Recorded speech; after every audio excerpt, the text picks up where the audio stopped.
the other one I have that popped up for me, like I don't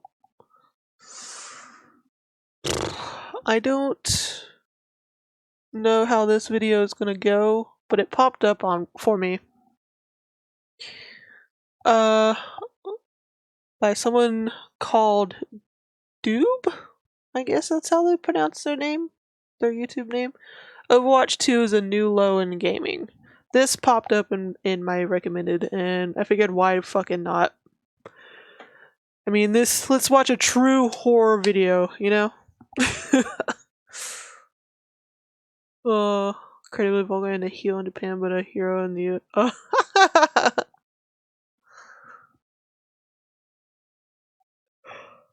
Alright, let's watch some more more bullshit. This time Overwatch 2 edition. Fuck this game.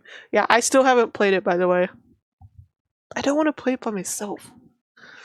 Like, if I'm gonna play it, I'm gonna drag someone down with me, you know? But I do want to play it in the future. Just to see, like, how fucked it is.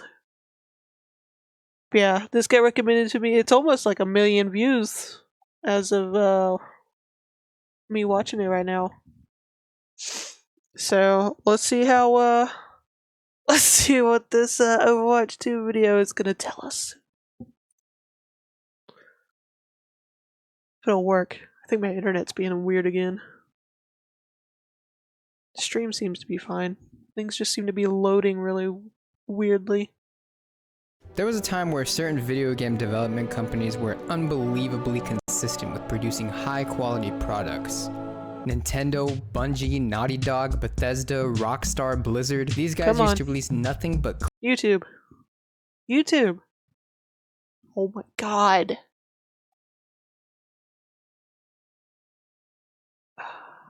Jesus, Yomi. Classics. Sadly, that consistency is Unless gone. they fix the game you're not playing. I figured. What? Why, YouTube, why are you doing this to me right now? The continued support of anti-consumer practices in the gaming industry is largely to blame. Video game betas used to be free events where developers briefly released an incomplete build of a game in order to collect data and feedback to polish it for its imminent release. With time, this concept has devolved into charging money for or implementing monetization into incomplete games under the label of early access, with promises to add more content and complete them someday. Wow, this approach it's is auto to the understandable lowest for smaller one. development teams, as they're much more likely to lack funds needed to execute their true vision for the game. But when AAA gaming corporations adopt this model, it comes off as an excuse. Internet fucking work. Stop. As an excuse to reap the rewards of releasing a full game without actually putting the effort into cultivating one. Ah yes, Fortnite's baby.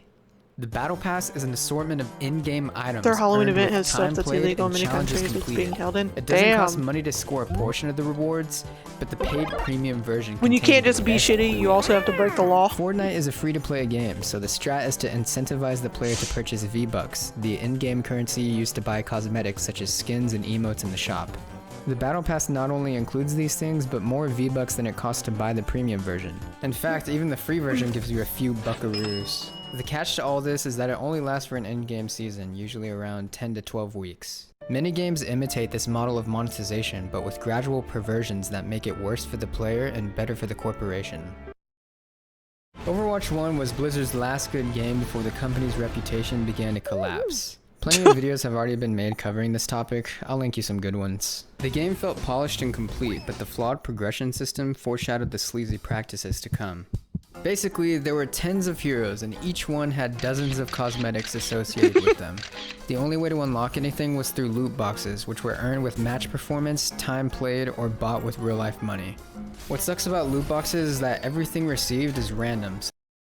Okay, I just have to say, from what I know and have seen so far in what they've done with the Battle Pass, so far, the only thing it's done is make people miss loot boxes, even though loot boxes are still like a shitty business practice forced down our throats. You know you fucked up if people miss a loot box system.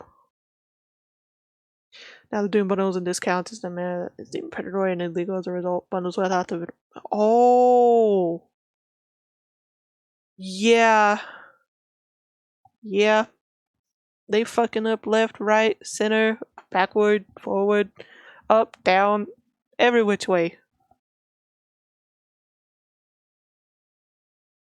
So there's no guarantee that you'll get anything you truly want. A currency was implemented to mitigate this issue, but was also randomly acquired through loot boxes. Despite the shady loot box system, the game was actually updated quite frequently for years, with balance patches, seasonal events, new heroes, maps, game modes, and cosmetics, all for free. These updates came with videos where the previous and beloved lead director, Jeff from the Overwatch team, would explain the philosophy Still behind not over every change being made that into one the game. Twitch stream However, for the last 3 years where he or so literally of the just game's sat in front of a lifespan, fire Blizzard for like pretty much hours. abandoned the game entirely, choosing instead to focus on. First of all, this game is not a sequel. Everyone's saying it, really and I'm saying isn't. it again. It's clear that the title of this game is a marketing ploy to entice people to try it out, where they will be constantly reminded of the new monetization structure that this game poorly implements. Shut up! Shut up! Overwatch 1, a game that costed up to $60 for some people, was completely shut down, and its replacement is an early access, free-to-play game that desperately wants you to buy its new battle pass. Alright, let's look at this shit. First level. Oh cool, you get Kiriko first level, right? Nah, bitch. Premium only. The only reason I have this chick is because I played Overwatch 1, and they gave it to Overwatch 1 players. That's cool, I guess. But for everybody else, here she is, level 55. This Reddit user shared their free-to-play experience, and it took them 49 hours of gameplay to unlock Jesus this new hero. Christ. Some have compared the system to games like Apex Legends. And yes, Legends and Apex are also locked upon release. But the difference is that you're able to earn currency to unlock them by playing the game at any time. So you could play a lot in one season and acquire enough currency to unlock multiple Legends in the future. Since Blizzard now confines heroes to the Battle Pass, you cannot even begin to progress towards unlocking them until they're already available to play. Additionally, a key component of Overwatch gameplay is hero swapping, or changing who you're playing as mid-match. This means that you're at a significant disadvantage by not always having access to every hero in the game. Let's look at other stuff in the Battle Pass. So see this little icon by my name? That's what these are. Cool, nobody gives a fuck. Here's a name card, a new type of cosmetic added to this game. One cool feature of these is that if you equip one, you're not allowed to unequip it. And then the ultimate tier is Genji, the new mythic skin that took a year to make. Remember that, guys, it took a year to make. Wow. The two biggest sins of this battle pass are locking the new hero behind it and not giving you any currency back. So basically they copied something, but they made it shitty. I'm sorry. God damn, Blizzard's good at that. It speaks I'm volumes sorry, to the but pathetic state of their new system. Are the developers that were working on this, are they like literally have like maybe a year of experience in games or none at all? Because every time I hear about how long it took them to do the most basic of shit, I just imagine like toddlers trying to learn code. It's so fucking wild. All Overwatch 1 devs left and it's just Activision people now. It feels like they just upgraded the interns to full time with someone who obviously doesn't know how to be in charge and actually make a game. Jesus. It just sounds bad. It's just bad after bad, shit after players shit. are grieving the removal of loot boxes. Loot boxes. Yeah, one of the most loot notorious boxes. monetization schemes ever contrived. I don't blame them though. Overwatch 2 intentionally removed the leveling system so that the sole form of progression is the battle pass. Remember those seasonal events from Overwatch 1 I spoke of? Well, all of those previously released seasonal cosmetics are no longer unlockable for free. You must purchase them with their new currency, Overwatch coins. Before we even get into the skins, let's take a look at the price of the coins themselves. The pricing of their coins is already a great representation of their insatiable greed. If you get the discount from buying $50 worth of coins, this skin costs about $18. If you get the discount from buying $32 worth of V-Bucks, this skin with 4 styles, a back bling, a pickaxe, a glider, and a wrap for your weapons and vehicles costs about $13. So not only are Fortnite skins significantly cheaper, but they have more innate value through the game's third-person mode, where you're always able to see them, and the fact that they're not tied to specific heroes like in Overwatch. Apparently this, plus this, plus this, is worth more than the entirety of Overwatch 1. As if this wasn't enough of an insult to the fans of the first game, hate his the face. amount and quality of base cosmetics for the 3 new heroes in the game is boo-boo! Overwatch 2 would have had my respect and probably even my money if they would have at least matched the quality and prices of Fortnite's current system. I guess I'll talk about the actual game now. How is it different from Overwatch 1? Well, here's a good way to describe it. This is Risk of Rain 1. This is Risk of Rain 2. This is Overwatch 1. This is Overwatch 2.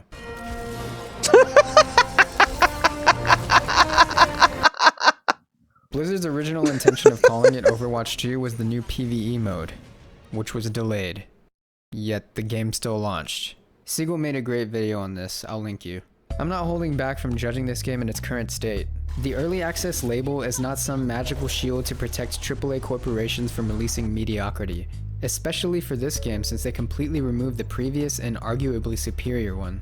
Put simply, every change in Overwatch 2 could have been patched in the first game. I do like some of them, but it's hard to give praise because we would have had significantly more content by now if Blizzard would have just continued updating the first game. I wouldn't know. This isn't even a straight upgrade, I don't know though. that game. Various Serious, seemingly though? arbitrary, lazy, or devious changes were made, many of which have a noticeably negative impact. As I said before, player borders and I think they levels were mostly just entirely used it to removed, show how probably different to it was. incentivize buying into their new system. The post-match screen is gone, along with the time to chat and potentially group up with your current team. I want to believe this wasn't removed to extend the Battle Pass grind since you get more XP if you're in a group, but I wouldn't really put anything past Blizzard at this point. The ability to endorse the enemy team was removed. No idea why. Heroes will say they're on fire. I'm on fire. But the sound effect and icon animation was removed. Again, why? There's an entirely new UI across the board. Time of day was changed on some it only maps, says and you're new on fire, hero it doesn't selection actually show animations you were on fire introduced. anymore. These changes were obviously made as an attempt to convince you that this is not actually just Overwatch 1 still, and instead of putting any thought or care into them, they kinda just did whatever, leading to yet more examples of a worse experience. I wouldn't blame anyone for dismissing this game solely based off Blizzard's misbehavior over the last few years, but I don't think the actions of some should represent everyone there. That said, it was easy to see how anti-consumer, lazy, and soulless this game is with very little time invested. While there are some positive changes made, others are debatable as upgrades and some are straight up downgrades. Forcing this sequel onto loyal fans of the original game and changing previously free aspects into cash grabs or grind fests is a massive slap in the face. It's not about being free to play or having a battle pass. It's about the dirty changes Blizzard intentionally made to these already established systems, mandating their new structure by revoking access to a paid game where much of the content was earnable for free, all while launching with many other issues, some of which I didn't even cover in this video. It's clear that this version of the game was not an oversight, but rather a calculated, rapacious all the push shit to I've seen establish what they could people's get away opinion with. about it is that they just miss Overwatch 1. There's nothing wrong with playing a game that you enjoy, but if you're also against the persistent rise of anti-consumer practices, I urge you to consider the importance of not spending money on them. I'm glad that so many people are voicing their disappointment with the game as well, but how much do their words really matter if they're still handing Blizzard their money? I strongly suggest that you don't buy anything from this game. I don't doubt that some developers still have great passion and try to prioritize fun over everything, but the only way the higher-ups will revise their increasingly vile tactics is if players stop monetarily supporting them. So play the game, but don't play their game.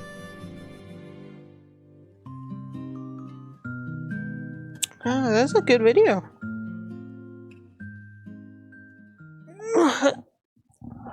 Yeah, basically the reviews for Overwatch 2 can be boiled down to fuck this, I want Overwatch 1 back. Or wow, this made me miss loot boxes.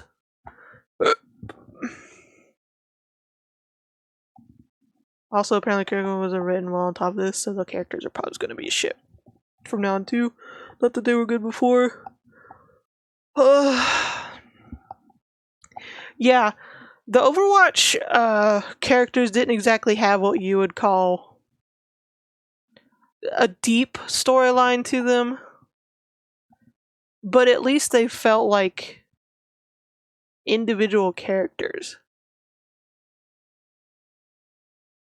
But I haven't been hearing too much about the new ones so far. People like the kid with the axe and Kiriko's story more than her. Yeah, that's fucking bad. That's fucking bad.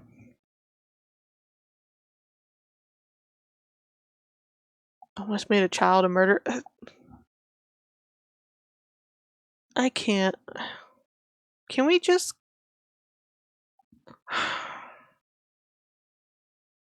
Like, I haven't even played Overwatch 2, and I'm already feeling the stress that game is gonna give me when I finally do just break down and play it. And I know the entire time I'm gonna play it, I'm just gonna be nostalgic for the times we played Overwatch 1. And I'm probably gonna play it and be like, wow, I didn't think I would miss loot boxes so much. Weird cringe stereotype. Oh, Jesus. Oh, Jesus.